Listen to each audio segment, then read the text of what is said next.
सलीम मेरा नाम है और मेरी उम्र 20 साल है। 12वीं के पर्चे देने के बाद मेरी छटियां शुरू हो गई थीं।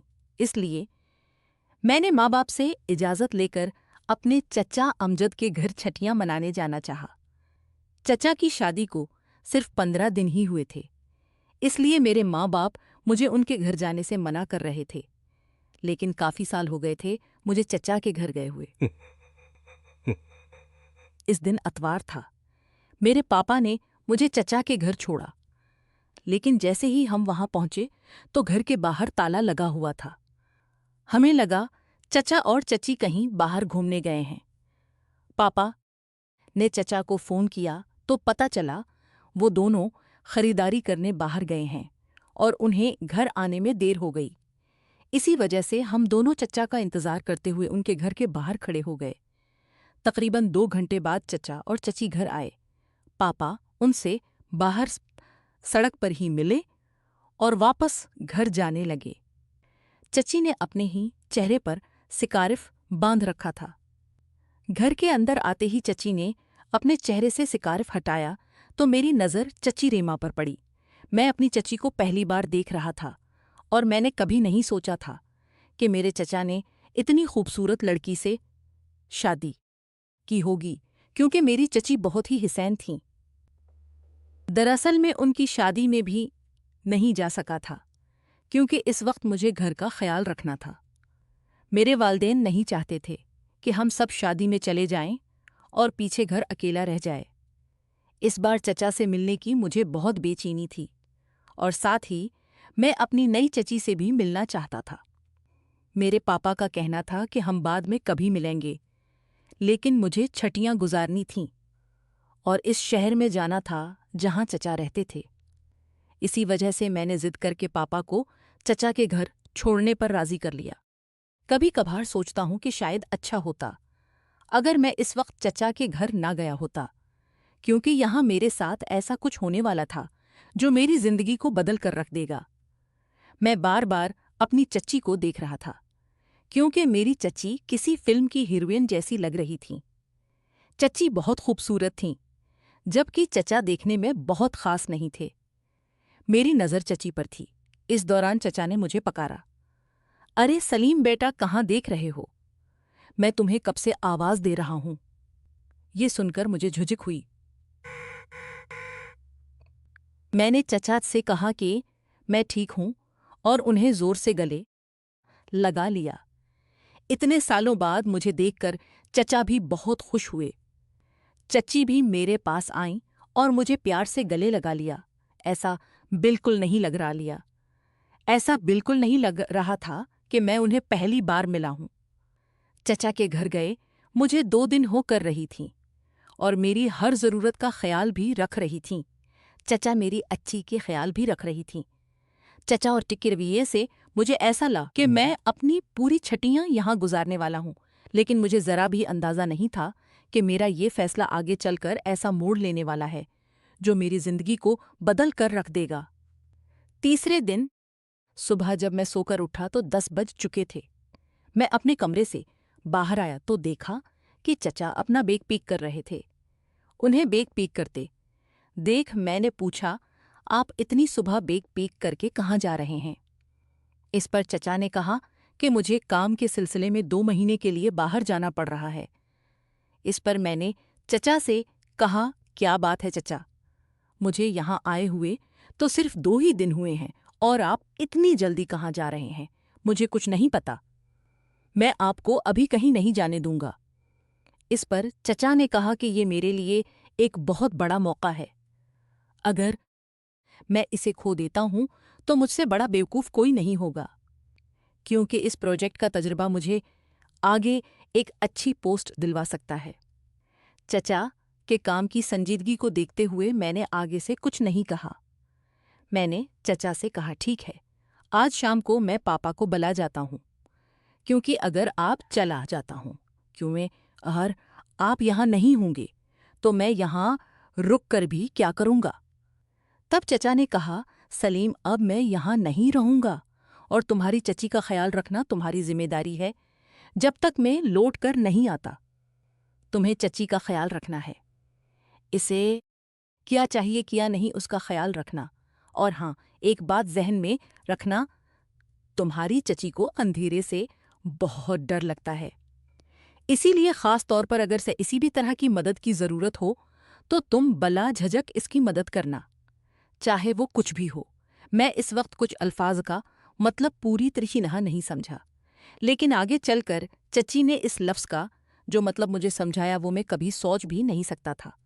वैसे मुझे चची के अंधेरे के डर के बारे में पता चला। मुझे इस बात पर थोड़ा हैरत भी हुई कि शादीशुदा होने के बाद भी किसी को अंधेरे से इतना डर कैसे लग सकता है। मैंने चचा से कहा ठीक है। फिर मैंने चचा को उनके कपड़े समेटने में मदद की और उन्हें उलूदा एयरपोर्ट के पोर्ट के लिए गाड़ी तक बास्तमा पहुंचाया। उन्हें उलूदा कहकर मैं अपनी चच्ची के साथ वापस घर आया। अब घर में सिर्फ मैं और चच्ची ही थे। मुझे चचा के साथ बहुत मज़ा करना था, उनके साथ पूरे शहर में घूमना था। इस तरह मैं अपनी छुट्टियां गुजारने का प्लान बनाया था, लेकिन चचा ने तो इस पर पानी ही फेर दिया था। ये मेरा सोचना कितना सही था, इतना ही गलत भी, क्योंकि चचा के साथ जिन तजुर्बात का मुझे इंतज़ार था उनसे भी ज़्यादा ख़ास तजुर्बात चची के साथ होने वाले थे। जिस दिन चचा गए, इस रात में अपने कमरे में मोबाइल पर गेम खेल रहा था। खेलते खेलते मैं बोर हो गया तो सोचा टीवी देख लेता हूँ और हॉल में आकर बैठ गया। टीवी देखते हुए कुछ वक्त बाद चची मेरे पास आईं और बोलें, सलीम मैं बहुत बोर हो रही हूँ। ये सुनकर मैंने कहा, लगता है चचा के जाने के बाद से आपका दिल घर में नहीं लग रहा। मैंने एक सही बात पकड़ी थी। तब चची ने मुझसे कहा, चलो थोड़ी देर बाहर घूमते हैं। ऐसे कहकर चची ने मुझे चचा की बाइक की चाबी पकड़ा दी और फिर मुझे आइसक्रीम खाने के लिए बाहर ले गईं। हम घर से बाहर निकले। बाइक पर चची मेरे पीछे बैठी थीं। इस वक्त अनजाने में चची का हाथ मेरी कमर से टकरा गया। ये देखकर मैं थोड़ा सा झुझक गया। इसीलिए चची ने फौरन अपना हाथ पीछे खींच लिया, लेकिन अगले ही पल चची ने अपना हाथ मेरी कमर पर फिर से रख दिया। उनके इस तरह के रवैये का मतलब मुझे समझ नहीं आया। आइसक्रीम खाकर हम वापस घर आए।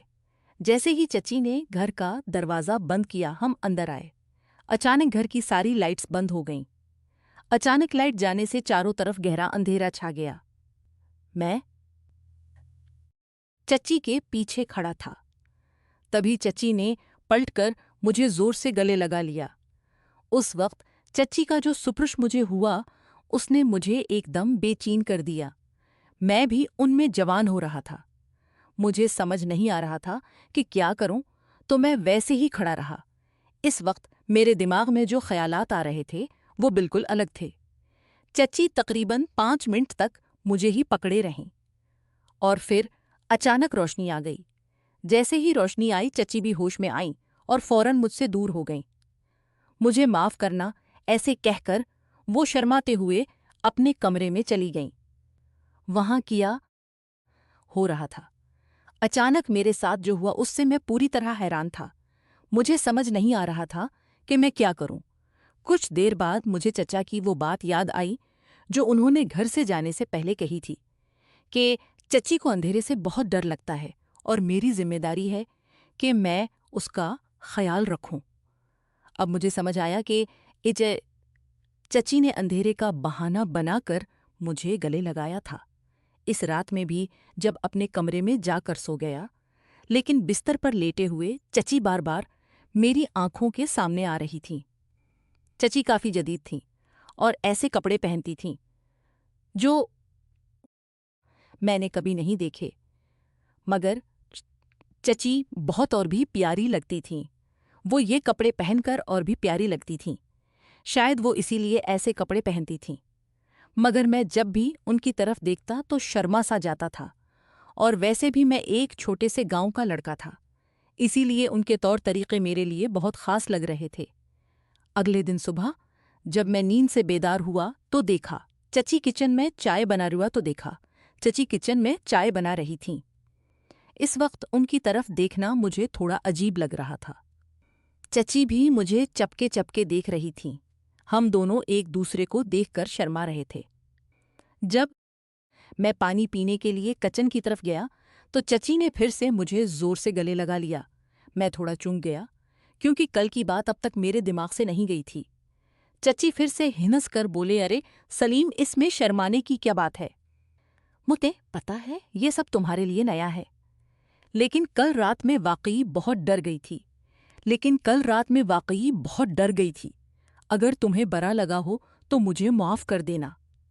फिर हंस कर बोले, और हाँ, आज जो गले लगाया वो तो मैंने मजाक में किया है।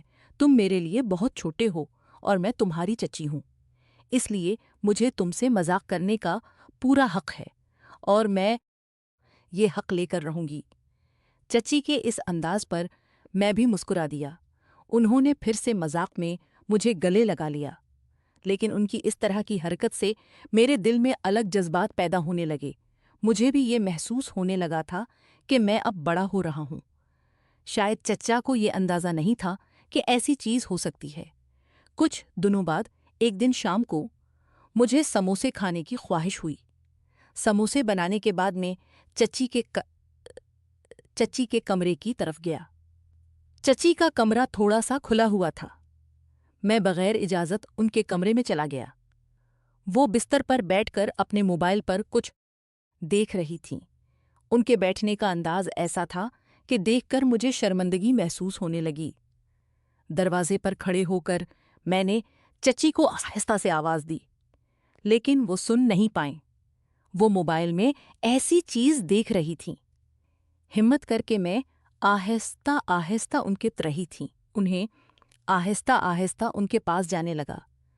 जब मैंने उनके मोबाइल में झांका तो मेरी आंखें फैल गईं, क्योंकि जो मैं देख रहा था वो मेरे लिए बिल्कुल नया था।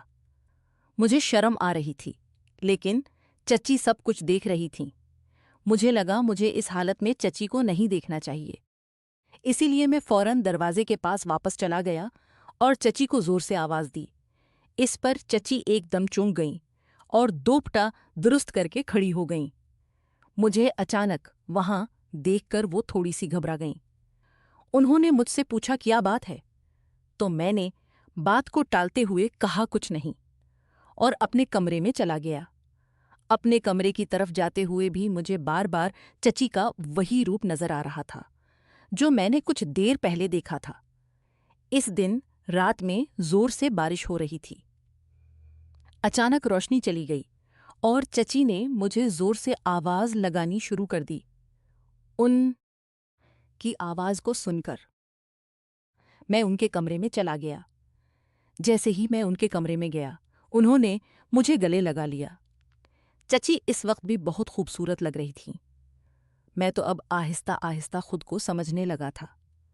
तब चची ने कहा, सलीम, जब तक रोशनी नहीं आती मेरे कमरे में रुक सकते हो, क्योंकि मुझे अंधेरे में बहुत डर लगता है। ये सुनकर मैं मुस्कराने लगा। मैंने कहा, चची, तुम तो इतनी बड़ी हो, फिर क्यों अंधेरे से डरती हो? ये सुनकर चची मुझसे खफा होने लगीं और फिर मुझसे कहने लगीं, वो इसलिए कि मुझे बचपन ही से अंधेरे से डर लगता है, इसीलिए अब तुम मेरा मजाक मत उड़ाओ। ये सुनकर मैं चिप हो गया। वो मेरी चची थीं, मुझे उनकी मदद करनी चाहिए थी, इसीलिए मैंने वहां रखने का फैसला किया। हम कुछ वक्त तक बातें करते रहे। मैंने चची से पूछा कि आपने मेरे चचा को कहाँ देखा था? ये सुनकर मेरी चची कहने लगीं, वो हमारे घर के करीब ही रहते थे। मैं उन्हें रोज आते जाते देखती थी, मगर कभी उनसे बात नहीं की। ये सुनकर मैंने चची से पूछा, अच्छा, फिर मुलाकात कब हुई? चची ने बताया कि उन्होंने चचा से 1 साल पहले मुलाकात की थी और उनका प्यार इतना बढ़ गया कि उन्होंने फौरन शादी करने का फैसला कर लिया।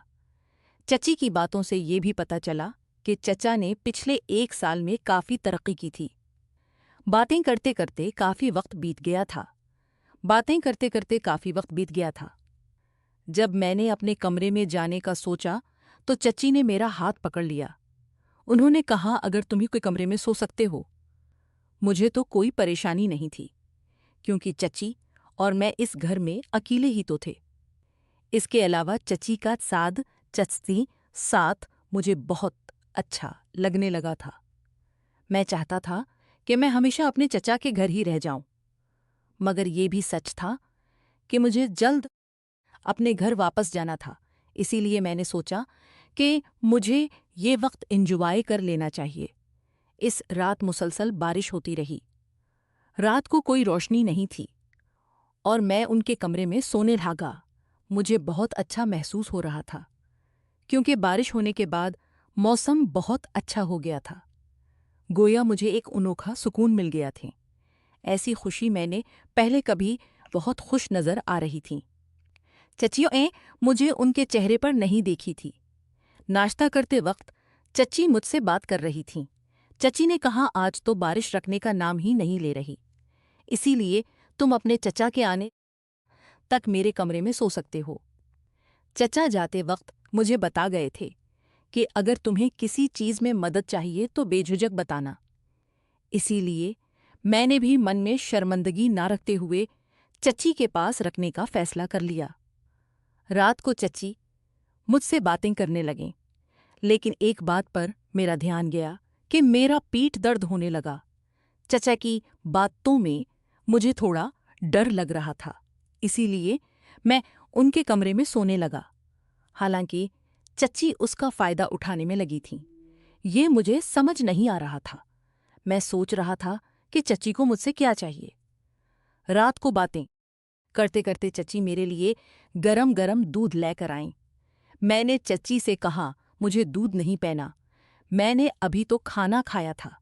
मगर चची मुझे कहने लगे, तुम पढ़ाई कर रहे हो, तुम्हें ताकत की ज़रूरत है, इसीलिए फ़ौरन ये दूध पी लो।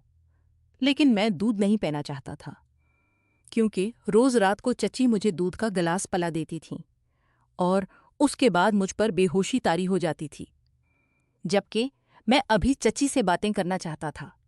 मगर मुझे चची की बात मानकर वो दूध का गिलास खाली करना पड़ा। फिर रात को वो दूध पीते हुए और बातें करते हुए मुझे कब नींद आ गई या मुझे भी नहीं पता चला। मुझे ऐसा लग रहा था कि चची की खूबसूरती मेरे दिलो दिमाग में बसने लगी थी। लेकिन मुझे एक अजीब सी बात का एहसास हुआ कि चचा के बाहर जाने के बाद उन्हें मुसलसल फ़ोन आ रहे थे। अचानक मेरा पेट दर्द फिर से बढ़ने लगा। से मैंने अपने वालिद को कॉल की कि मैं घर आने वाला हूँ। ये सुनकर चची मुझ पर चढ़ गईं। उन्होंने कहा, क्या तुम्हारी चची ने तुम्हें नहीं बताया कि अपनी चची का ख्याल रखना है, तुम अभी नहीं जा सकते। चची की बातें मुझे कुछ समझ नहीं आईं। कौन सा रिश्ता और कौन सा ख्याल? जब मैंने उसके बारे में पूछा तो उन्होंने कहा, मुझे नहीं पता, लेकिन तुम मुझे छोड़कर नहीं जा सकते। चची ने तुम मुझे छोड़कर नहीं पकड़ ली थी। चची ने तो मुझसे घर न जाने की जिद पकड़ ली थी, लेकिन मेरा पेट दर्द कुछ कम होने का नाम ही नहीं ले रहा था। मैं ये सब बातचीत चची को बताने में हिचकचाहट महसूस कर रहा था। रोज़ मेरा पेट दर्द और मेरी कमज़ोरी बढ़ती जा रही थी। चची तो रोज़ किसी न किसी बात पर खुश रहने का बहाना ढूंढ रही थीं, लेकिन मुझे समझ नहीं आ रहा था कि आखिर मेरे साथ क्या हो रहा है, क्योंकि ऐसा तजर्बा मुझे पहली बार हो रहा था। चचा को इस गए हुए तकरीबन एक हफ्ता हो गया था। शाम को 8 बजे घर की बील बजी, जिससे मेरा दिल डर गया। मैंने अपने कमरे में देखा तो चची वहाँ बेफिक्र होकर सो रही थीं। बील मुसलसल बुझ रही थी। इस वजह से चची की आंख खुल गई और फिर वो खुद ही दरवाज़ा खोलने गईं। दरवाज़ा खोलते ही सामने पुलिस खड़ी थी। पुलिस देखकर चची घबरा गईं। पुलिस ने चची के हाथ में हथकड़ी लगाकर कहा, आपको हमारे साथ चलना होगा। ये सुनकर मैं चूक गया। मुझे समझ नहीं आ रही थी कि ये सब क्या चल रहा है। मुझे कुछ समझ में नहीं आ रहा था। तब मेरे पीछे पापा चचा अमजद को लेकर आए। चचा के हाथ में भी हथकड़ी थी। उन्हें देखकर मैंने कहा, चचा आप तो काम के सिलसिले में 2 महीने के लिए बाहर गए थे। तब मैंने पापा से पूछा कि ये सब क्या हो रहा है। पापा ने बताया, जब मैं तुम्हें यहाँ छोड़ने आया तब मैं पुलिस स्टेशन गया था। वहाँ मुझे एक लड़की के बारे में मालूमात मिली थी जिसके बारे में मेरे साथी तलाश कर रहे थे। मैंने उसे पहचाना नहीं, लेकिन जब मैंने सोशल मीडिया पर तुम्हारे चचा की फोटो देखी तो मुझे पता चला कि तुम्हारे चचा ने नाम और शनाख्त बदलकर तुम्हारी चची से शादी कर ली है। चचा का फोन कटने के बाद पापा को ये चुनकाने वाली मालूमात मिली। चचा और चची लोगों को फंसा कर गलत काम कर रहे थे। तब मुझे समझ आया कि मेरे पेट में दर्द क्यों हो रहा था। चची ने मुझे नशे वाला दूध पिलाया था। चचा चची ने तो रिश्ते की भी परवाह नहीं की। जल्दी पैसे कमाने के चक्कर में चचा चची अंधे हो गए थे। अब सब कुछ साल में शहर में इतनी तरक्की कैसे की। मैं तो चचा के प्यार में उनके घर छटियां गुजारने गया था, लेकिन उन्होंने चची के साथ मुझे भी बर्बाद कर दिया। मेरा मुक़द्दर अच्छा था कि पापा ने इस मामले की तहकीक की। मुझे लगता है कि आजकल के दौर में रिश्ते मोहब्बत और आपस के जज्बात की कोई कीमत नहीं रह गई है। सब अपने फ़ायदे के लिए जीते हैं, इसीलिए पहले जैसे रिश्ते अब नहीं रह गए। इस वाक़ये ने मुझे ये सिखाया कि इंधा एतबार कभी नहीं करना चाहिए। रिश्ते चाहे कितने ही करीबी क्यों ना हों, एहतियात और समझदारी ज़रूरी है। धोखाधड़ी और गलत काम आखिरकार तबाही ही लाते हैं। हेलो दोस्तों, अगर आपको ये कहानी पसंद आई हो तो चैनल को सब्सक्राइब कर दें और इससे भी ज़्यादा दिलचस्प वीडियो देखने के लिए मेरे चैनल पर अपलोड होने वाली ताज़ा तरीन वीडियो ज़रूर देखें। उम्मीद है कि वो वीडियो भी आपको बहुत पसंद आएगी।